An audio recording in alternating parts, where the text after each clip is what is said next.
V tem tednu smo stopili globoko v pomlad, kar se v Sloveniji ponavadi kaže s tem, da se temperature izrazito povečajo, še bolj pa se poveča zanimanje za ventilatorje. Če za največji naval praviloma poskrbijo preznojeni lastniki mansard, jih je letos največ naročila kar slovenska vlada. Pri tem pa ne govorimo o ventilatorjih, ki omogočajo lažje spremljanje Formule 1, ampak o malo dražjih ventilatorjih, ki so namenjeni predihavanju kritično bolnih pacientov na intenzivnih enotah.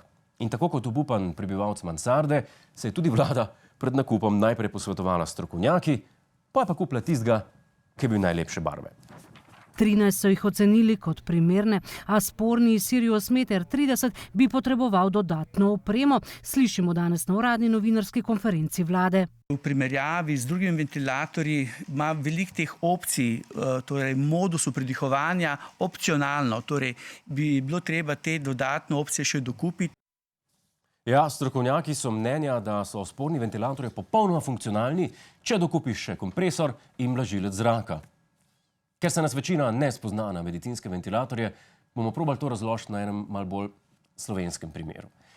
Recimo na traktorju. Traktor je v osnovi počasno vozilo, s katerim ne moreš narediti nič, še najmanj zapeljati na avtocesto. Če pa mu dodaš spredi žlico in zadnji balirko, pa traktor zmore marsikaj. Vkolikor ga še spustiš za par centi in namontiraš spoiler, tudi vožnja po štajerki.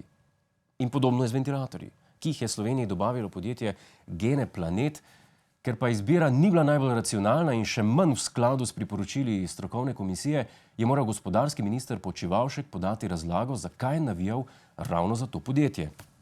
Trdil je, da se je z nakupom mudilo, da v državi ne bi kdo umrl in da smo golfe kupili že v aprilu, sicer bi jih dobili za božič, afere ni.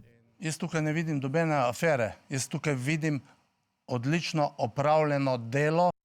Odlično, opravljeno delo. Gospodarski minister trdi, da so zdravniki hoteli Mercedesa, on pa jim izrihtal golfa. Delo. Ta mogoče ne pritegne toliko pogledov na ulici, je pa vedno znova slovenski avto leta. Tudi to nekaj šteje. Ma pa golf še eno pomembno značilnost in sicer, da jih je v Sloveniji absolutno preveč. In zgleda enak tudi z ventilatorji, saj jih imamo že preko 400, še več pa jih je na poti.